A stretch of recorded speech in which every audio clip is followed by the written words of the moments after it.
Hi, and welcome to Season 2 of Big Sound Small Town, the podcast that spotlights the talented and diverse musicians in small towns and communities.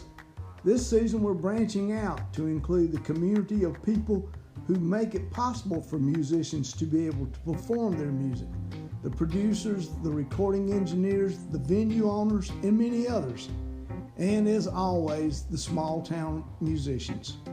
Remember, small town doesn't mean small talent. Hear their stories.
Today on Big Sound Small Town, we're in the Earl Scruggs Center, and I'm with the Executive Director of the Earl Scruggs Center, Mary Beth Martin, and I am with Kris Dedmon, the banjo player for Dirty Grass Soul. Welcome to the show. Oh, thanks for having me. I'm glad to be here. That's a pretty good intro.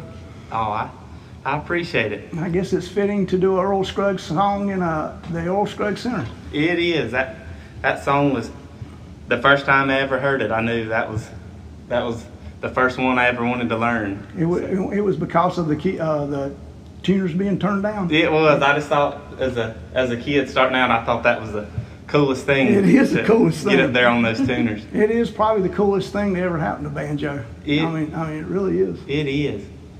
But now, anyway, I'm glad to be here, and thank y'all for having me. Well, we're glad to have you. All right. Did you start as a banjo player? I didn't actually.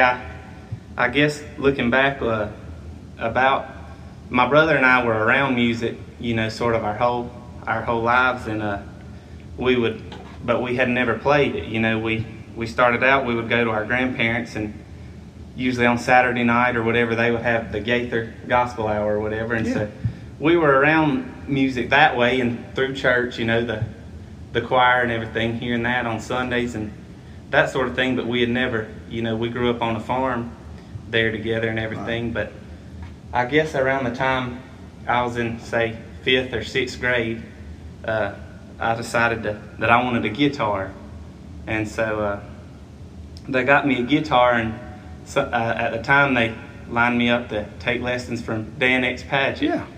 And so I started out down there, and he started teaching me, the basic tabs and the basics on the guitar, but I always remembered he would come in there and I would always see him with his banjo, and he would, when I would go to my lesson, be, messing around on his banjo before we started. And so I guess I kept going there for a while, but I would always just get back to Mr. Padgett's banjo. And when I got to where I could play, on the guitar a little bit, I would want him to play along with you on the banjo. On the banjo. So, oh yeah.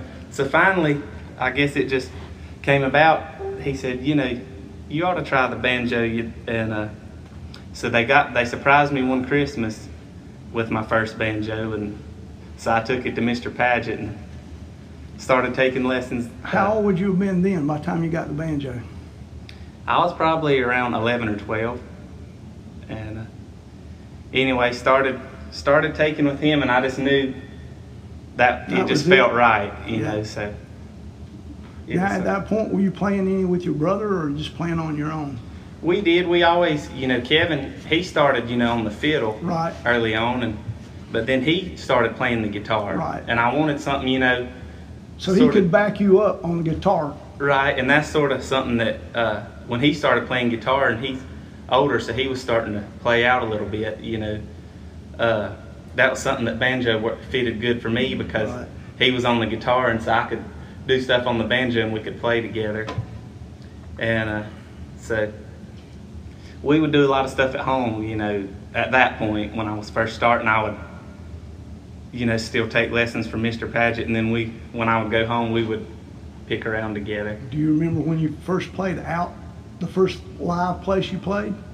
I started, Kevin at the time he was playing fiddle for a group, and I think it was at the Owl's Eye Vineyard there. At the time it was the Owl's Eye, and they got me up to play, and they would get me, I would play like one song there, but we're going to get little brother Kris up here to play one with us. Yeah, I remember seeing shows like that. Do you remember who that band was, or who was in that band? It was the Upton brothers and my brother. I knew it was, but we were going there with that, so that's a pretty good place to start.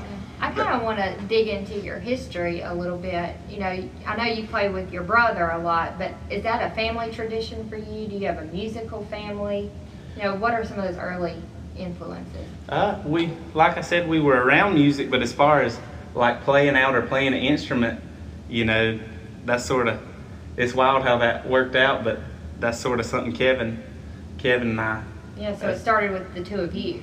Yeah. Yes. And so were you listening to, what kind of music were you listening to during that time? I mean, even though it's a rural setting that you're in, I'm sure at your age that bluegrass wasn't something you were hearing all the time, was it? It wasn't, and I guess, which we've always, like I said, we grew up with our grandparents there across the hayfield on the cattle farm, and so I guess we had a lot of music we listened to, but I loved everything, but I was more just country music, and Right. I loved Marshall Tucker. I remember, those were sort of the style I liked, and that's kind of cool how Dirty Grass Souls turned out, because it's sort of, we mixed a lot of that with bluegrass roots and sort of the Marshall Tucker style stuff too, and Southern rock as well. So.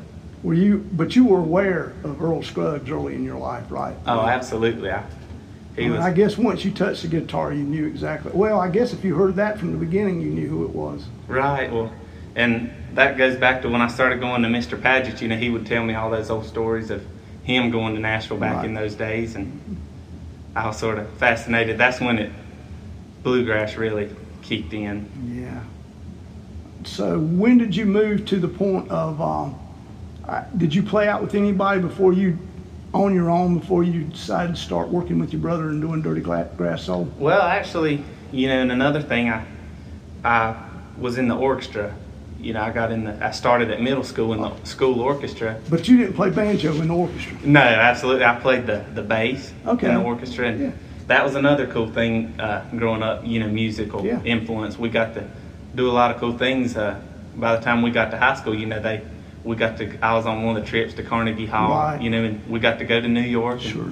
We got to go to Florida with that one time, which as a kid, that was just awesome with our buddies. That's also a part that people miss a lot of times, is a lot of musicians have a background, not particularly in what they're playing in, but you have a music background from being in an orchestra, learning to read music. That's a totally, totally different thing than banjo. It is, and like I say, that was a big influence, getting to do that, and all the cool stuff. Would that have been, when you were there, was that Champney?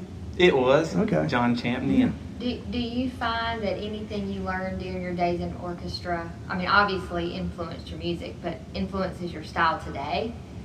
Yes, it just, like I say, we got to play all kind of cool stuff, and I guess we didn't just, Mr. Champney, he was we didn't just play your traditional orchestra stuff. He would, like at special events, work in for the kids to get to play. Oh, did Mark Wood come during your time? He did. That was another cool thing. Yeah. Kevin, I think, was in the high school orchestra at the time, and I might have been just starting at the middle school. Right. So it we all got to meet him, and that was another cool thing. Yeah, that kind of puts it in a rock and roll vein, I guess, too. So that's pretty cool.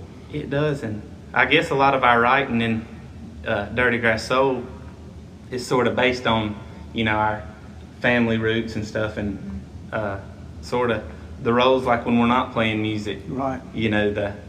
The family and the hard-working roots that we come from. And Sundrop drinking. Yeah, we love Sundrop. I think all banjo players do. But From Cleveland County, for sure. yes, for sure. You have to. Yeah, you do. But So when did you decide that you were going to be a musician? Besides being a farmer, I know you're always going to be a farmer, but when did you decide that this is what I'm going to do? I guess along about the time, I kept, and that's something that was cool about when I started learning, say from Mr. Paget, I was doing the traditional bluegrass, like learning those songs, all your old Fireball Mill, Shucking Corn, those style of songs. Right. Well, those sort of shaped me to where when I started playing with Dirty Grass Soul and doing different stuff, that I sort of took what I had learned and tried to shape it into something different with us as well. And I knew, as soon as I stepped on the stage that first time, it was a special feeling. Was that your first time really playing out big with anybody? Was with Dirty Grass Soul? It was. It started, I guess about the time I got to the high school age. I would go on the weekends. My brother was in college at State at the time, and they may play in Raleigh at the Berkeley Cafe. I specifically remember that was probably my first job with them that I look back to in Raleigh, the Berkeley Cafe. I would go, and they would say, all right, we're going to get Kris up, and I would have like a couple songs worked out, and Dirty Grass Soul would play. And I remember at the time that feeling like I was in high school, but I was in this college, bar packed out. Sure. And it was just a special feeling. And so I did that, throughout my high school years, just every weekend going. I would go get up with Dirty Grass Soul for a couple songs at that point, and then I would get down. But that I knew after that first time getting up with them that That's what I loved it. Okay, I guess that basically your style. I mean, you're schooled in the Scruggs style. Right. Now, how does that translate over to say the South's going to do it again? I mean, what do you have to do differently for that? I just sort of let the music. Let the music do the talking and just try to go with the flow and just get the feeling it. And So that Scruggs style plays through everything you do, doesn't it? it does, and that's something I'm proud of. Is I try to take that style and implement it into something Sure. that nobody would picture it in. Well, if you look back on the Circle records, you can see that Right. he's playing a vast style, different styles of music all the way back then, and when it was the Earl Scruggs Review. Right, and there's a quote in one of our films downstairs in our exhibits where someone asks Earl, where do you think the banjo is going to go? And he says that he hopes that it never ends, that it continues to evolve and change. And so, there are musicians like you who are taking it and doing different things with it. Sure. That makes you an artist, so Well, something. it's certainly fun to watch unfold as you get older in your career. Right. Well, it's something, I remember even Mr. Paget, telling me one time, he said, guitar players are a dime a dozen, but he said he wanted me to sort of take that tradition. They are. And the heritage, he looked at it like heritage. He said he wanted, he said take that banjo on and keep it alive, our Cleveland County heritage. Exactly, and that's what you're doing. Well, speaking of that Cleveland County heritage, you talked about Dan X. Paget. Are there any other musicians here in Cleveland County that have had a major influence on you, whether they may not be banjo players, but that you might look up to or maybe have mentored you? Right, absolutely. I was talking earlier about like Buster Kendrick. Yes, Buster. He, this last banjo I acquired from him, and Tell us about that banjo.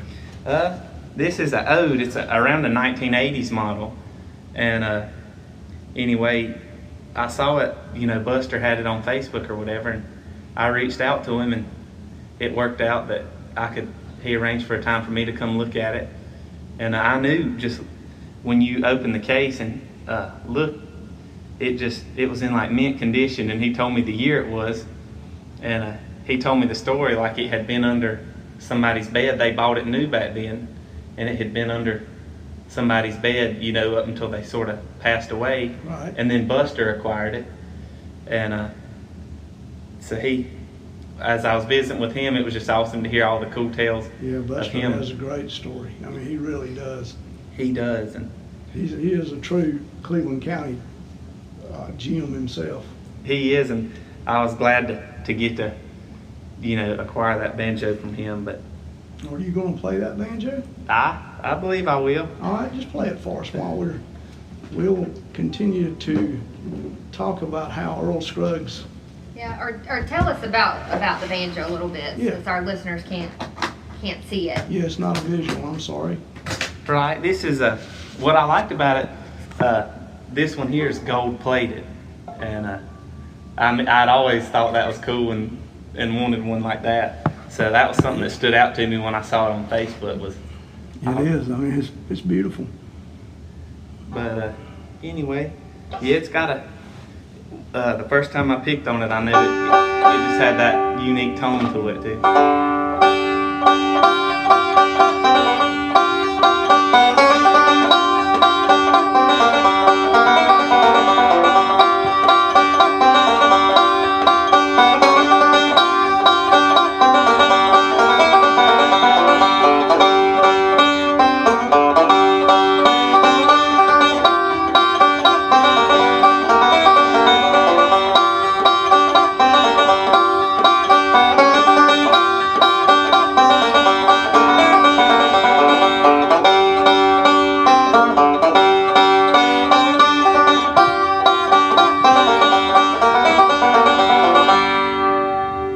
got a beautiful tone to it. It does. And it's a beautiful banjo. Oh, thank you. Like I say, I just have always loved sort of the older stuff, and Right. I just think the 70s and 80s stuff you can't go wrong with anytime. But Well, that's you don't play it out though, do you? not much. It's just sort of I keep this one, At try home. to keep it clean, and Right. this is my sitting at home banjo. Yeah, the other one looks like a road banjo. It is. This one, It's got a pickup on it. it does. That one, this is actually my Gibson RB250 model, and it's around a late 70s model. And I remember my papa, he got this one for me, Papa Roy there. As I mentioned earlier, I got my first banjo for Christmas. It was sort of more of a starter banjo, like a stag, Right. is what it was. And so after I got the playing a little while and started getting up on stage, they surprised me with this one, and so it's been my, I guess, show banjo ever since. And what do you play that through? I play it through an orange amp, and I know everywhere we play, I get comments on that. They're like, it's wild seeing never thought I'd see an orange amp with a banjo playing through it. It's a rock and roll amp. It is. That's what it is. I guess rock and roll banjo. Do you run effects on that when you do that? I mean, do you have a pedal board? I do. I do use a pedal board, and it that works good for the, I guess, different style songs we're playing. We might go from playing a bluegrass style song to Ozzy Osbourne or something. Exactly. Something you'd never expect the banjo to be on. What's in that pedal board? If you don't mind me asking. Well, I've got a volume pedal, and of course my tuner, and I've got other effects, A phaser, right? Right, Yeah, I knew. and a boost on it. Yeah. So Yeah. that works good for what I do. Sure. Yeah. Oh yeah, it does. I'm sure. That's a pretty different setup, no doubt. It is, but another thing, musical, I guess, how music's played a big role in my life was just all the cool people we get to meet. Yeah. I can't say enough, we just love the people we would have never got to meet without music, and reaching out. Give us some examples. So who are some of those folks who you've met that you didn't think you'd have the opportunity to? Just, I guess, as far as just people that come, there's so many people that come in and out, and we just appreciate them each and every week when we're playing shows. They might, wherever we're at, follow us, and that Spartanburg area, that upstate of South Carolina, all those folks have just been awesome to us, the upstate there, and supported us. And Also, I know you've met people like Charlie Daniels and. oh, absolutely. As far as getting to play with people, Yeah. That's another thing. That's just, we've got to meet so many. It's just such a cool feeling getting to say we've shared the stage with somebody. To us, Charlie Daniels is a hero, and a legend to us. So Yeah. A fellow North Carolinian. He is. Yes, he is.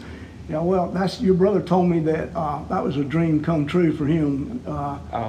Because he told me that was the whole reason he was even in the orchestra. So he said I'll do the orchestra, but you got to teach me.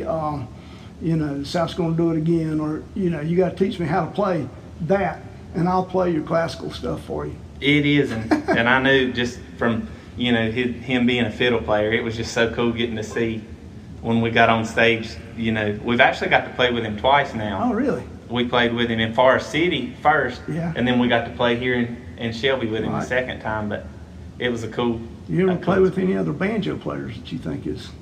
You probably don't cross their paths what you do you? It hasn't been as much. That we were talking about that the other day. Like we played on a cruise, and I was sort of the only banjo player on it. So, And I'm willing to bet that you're the only banjo player who's ever gone through the suck bang blow. Right. It's a bar this is a bar In Merle's in Merle, South Carolina, a biker bar. So. Oh, it's always a good time down there. Yeah, I'm sure. Good. Actually, we didn't know, going down there how, I guess, our first time, what it would be like at Suck Bang Blow. But those people actually, we played down there and took to us and supported us, and we've made a lot of good friends down there. But I know there's, other than Charlie Daniels, there's just been so many cool people. Like we got to play with Confederate Railroad a while back, and we got to play with a lot of cool acts on this. We got to play on a cruise. Yeah, tell us about the cruise. Oh,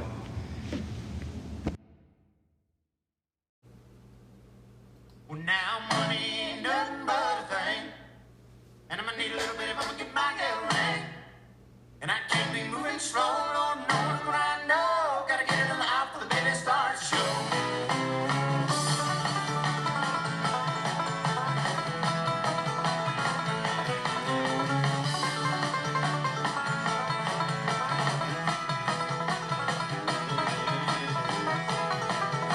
I might get a job working down at the bank, count the tens, so I don't see why I can't. I might plant a garden and watch my crops grow. Anything I think will make some dough. Lord, my time is running low. 'Cause money ain't nothing but a thing, and I'm gonna need a little bit if I'm gonna get my girl ring. And I can't be moving slow, Lord, knowing what I know. Gotta get it in the eye for the baby starts to show.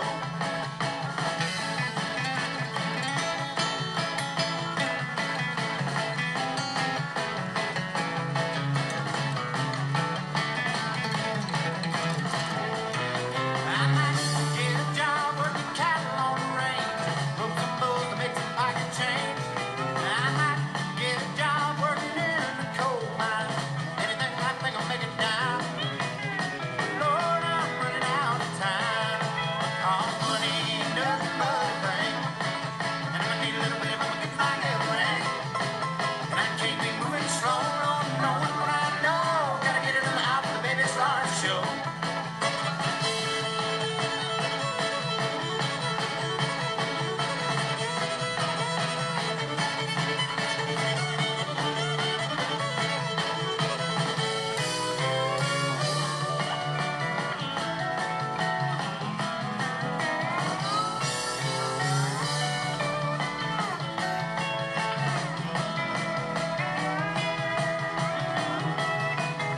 I might take a guitar and get up on stage, hope the night's being paid.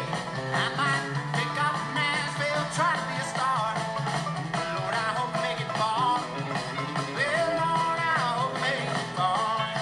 'Cause money ain't nothing but a thing, and I'm gonna need a little bit if I'm gonna get my girl ring. And I can't be moving slow, Lord, knowing what I know. Gotta get it in the eye for the baby starts to show. I gotta get it in the eye for the baby starts to show.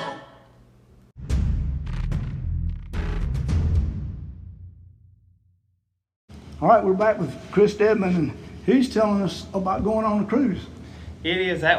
This was actually, I'd never been at sea, so I sort of didn't know what to expect. You know, you hear all those stories about people getting seasick and everything, and it just turned out to be an awesome experience. Do you remember what acts were on the cruise beside you guys?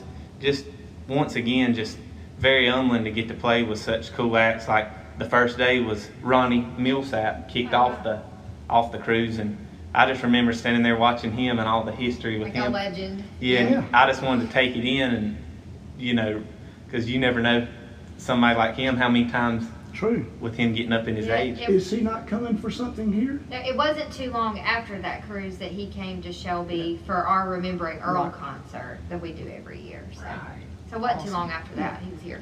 And there was Ronnie Millsap and another person we hit it off good, and sort of by the end of the cruise kind of made friends with was Neil McCoy. Oh, yeah. He turned out to be, I mean, he's just an awesome guy. He likes to cut up, and he'd keep us laughing. And there were just so many cool acts. Montgomery Gentry, of course. Eddie Montgomery, you know, was there. And Kevin and I got to go. We actually got to go hear his concert the last night of the cruise, and it was just an awesome experience. You going to do another one this year? We are. They immediately they were good to us, and we just had a blast. And they immediately have contacted us back, so we're going to get to go on the next country cruise. That's great. That's great. You know who's going to be on this one? You don't yet, do you? Not yet. They're still sort of. There's a lot of good acts. I know they're sort of booking, but it's. And I'm taking it there again. You were the only banjo player on the boat. I was. and that was, I was glad to get to try to give them some banjo. Yeah. But when I've been around bluegrass musicians, of course, like jamming is really important. They're always getting together and picking and doing things like that. Do you see that on like the cruise ship when you have more country acts? Do people get together and jam a lot, or? Oh, absolutely. Oh, good. They do. It's just sort of getting together and sort of fellowshipping, and I guess it's so cool meeting, just make all the new friends we made. And like I noticed it was cool, the support. Like we would go, like Chad Bushnell, he's a singer out of California, and it was just it blew our mind just getting to meet somebody and make friends with somebody that far away from California.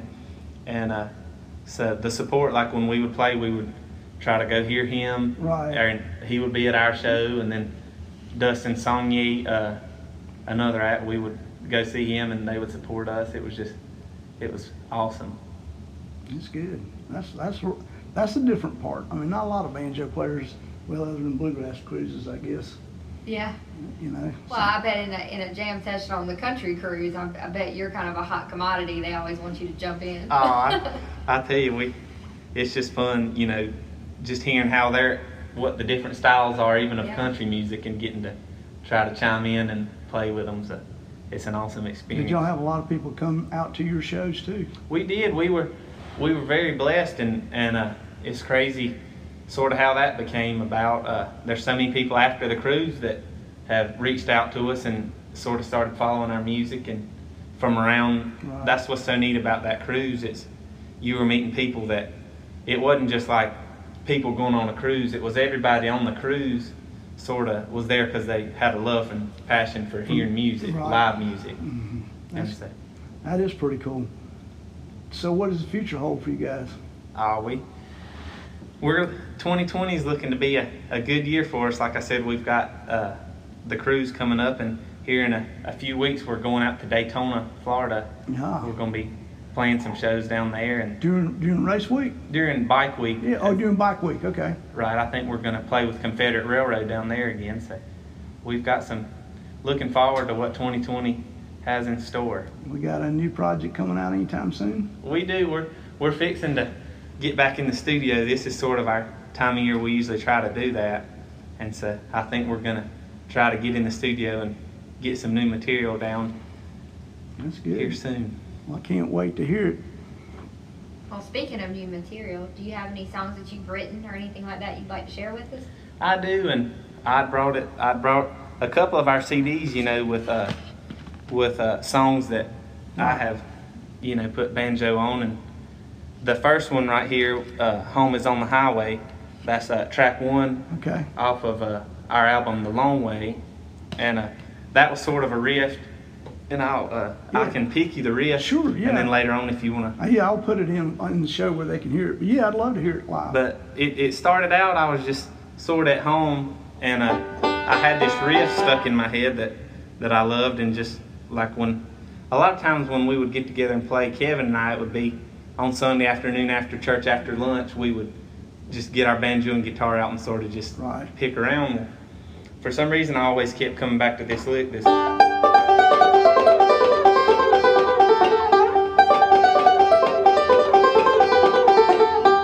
I kept just going back to that lick right there that I love, that I just enjoyed playing it and liked the way it sounded.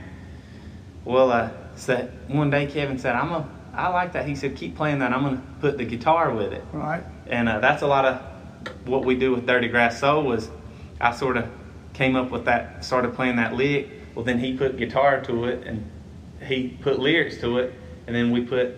Then Lance comes in and you add a pedal steel and drums. Lance did, and then the next thing you know, Dirty Grass Soul, we take it and we push it, and it turns into a driving song. And so that's sort of how that song came about. And there's a couple on this CD, banjo songs. Money Ain't Nothing But a Thing. That's another one, that is very banjo heavy off this album. And it's sort of, Kevin and I, we loved Hank 3. He had some awesome material like banjo picking, just like to keep the pedal down style playing, and money ain't nothing but a thing. I think you can definitely kind of like that, kind of a Hank the Third influence. You can definitely see that influence in that one.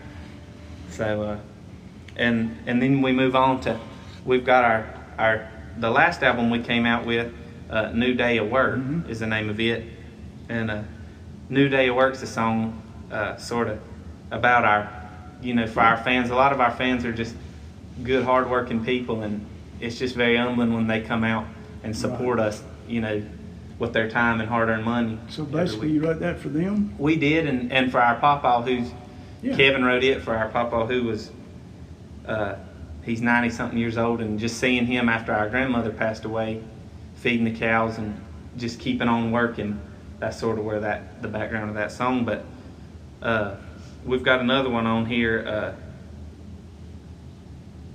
Moving On is another banjo heavy song on here. Sure, I'll cue those up for everybody, and we'll give them a listen. Right, absolutely. We appreciate it. Well, I know you're a busy guy, and I appreciate you coming. Mary Beth, you got anything else you would like to ask? No more questions. Just want to say that it's always great to have a young banjo player come into the Earl Scruggs Center and wants to build upon the traditional style of playing and do something new with it, and really just kind of carry on that tradition of innovation. It's fun to watch, so thank you. Oh, thank you, and I appreciate y'all having me on here, and it's been an honor to be here and get to... Will you take us out with something? I will.